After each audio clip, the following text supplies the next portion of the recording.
Everyone remembers their first 3D movie. Maybe it was a drive-in. Most likely it was some cheesy horror flick where you had to wear these to see the big monster jump out at you.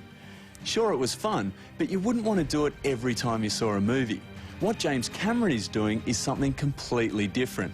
His 3D experience is so good, it's not like watching a movie, it's like watching the world go by. In the real world, we see in 3D because our two eyes give us a slightly different view of the same object, in this case, a pen. The information from each eye is sent to the brain, where it is combined. The slight difference between the images gives the depth of 3D. It's been about 5 years now that he explained to me that he wanted to build a holy grail type camera that can shoot 3D and 2D. Vince Pace is the director of photography. His approach has been to design a dual camera system that mimics human sight as closely as possible. And I think that's what separates our approach from standard or old-time film methods is we are really creating a human machine. The old 3D filmmakers had two cameras set widely apart. Vince brought the lenses together so their centres were about the same distance apart as our eyes. But to do that, he had to separate the lenses from their high-definition video recorder backs. Impossible to do with film cameras. So essentially, these are the eyes and the brain somewhere out the back. Yes, exactly. Next step in the 3D riddle is to make the cameras act like eyes, able to focus on different subjects at different distances. When we look around the world, our eyes are constantly adjusting for different focus points. For example, when I look at the tree in the distance, my pupils are straight ahead. But if I want to focus on the pen in the foreground, my pupils automatically come closer together.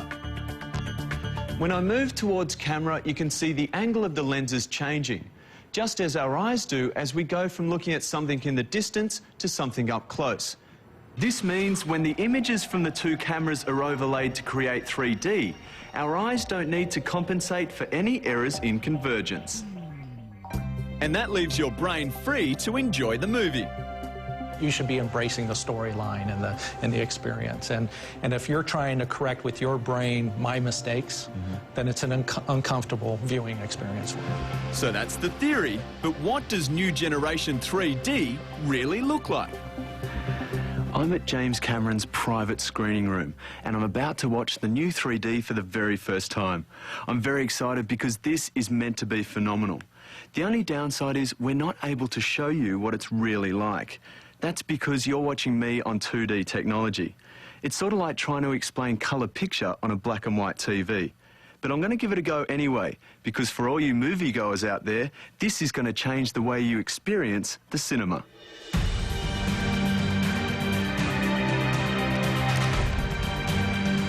Now, you still have to wear glasses, but not daggy red and green numbers. These have polarised filters, which allow the eyes to process the 3D images.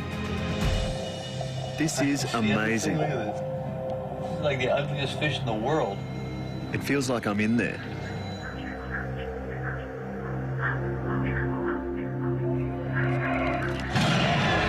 my God, look at that squid.